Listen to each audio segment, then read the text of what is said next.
Shiloh's personality is spunky and sassy, curious and sweet and cuddly. Shiloh's an adventurer. She gets that from her brothers. I feel like she just kind of has an innate awareness of how special her life is. Shiloh was born at 37 weeks. I can remember them delivering her, holding her up, commenting on how pretty she was and that she had a full head of hair. But you could just tell something was off, something was wrong. I can distinctly remember trying to take a picture, and the doctor at that hospital, they were kind of getting in the way of the picture and realized, that she's not able to breathe. She was turning purple. And I can remember going back over to my wife and, her asking me, like, is everything okay? I think she knew I was terrified, though.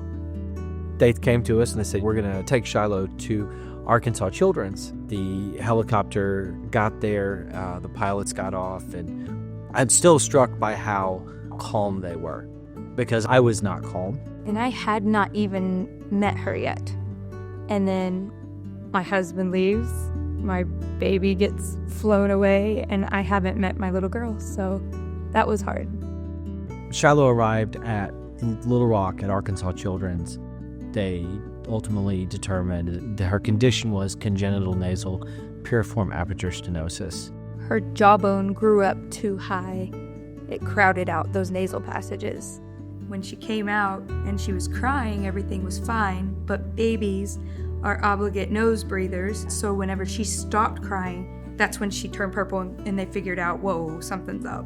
They knew that surgery was going to be necessary. She had her surgery at 3 days old, and the surgery was successful. I remember Dr. Wineland telling us that her nasal passages were still incredibly narrow after the surgery, and so it was something we were going to have to be mindful of.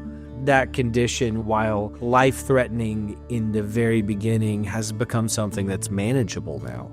And managing it with such an incredible team, it's amazing. Once we got home from our initial stay at Arkansas Children's in Little Rock, we just tried to settle back into life as normal, having our family of 5 and introducing her to the boys and just integrating her into our life. We just were not going to get her out in the public eye. She was so fragile.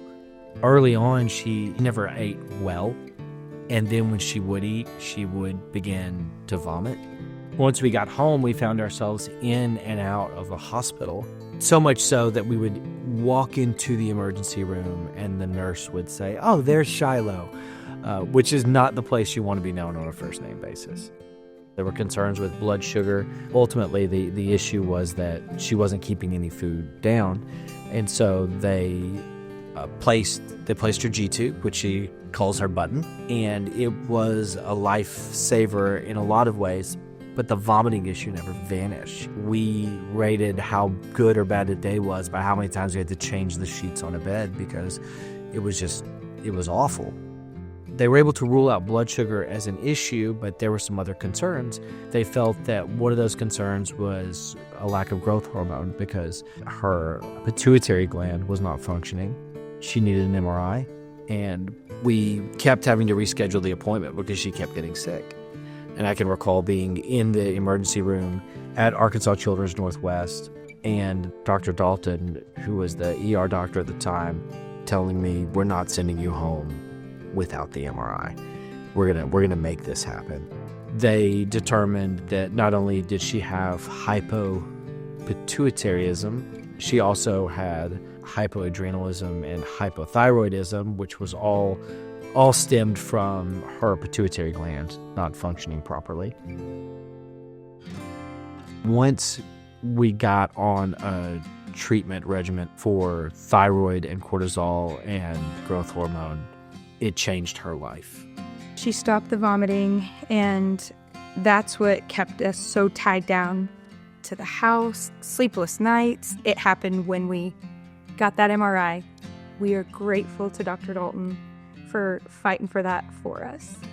The level of care is unmatched, both in a sense of medical care, yes, but also their sense of caring.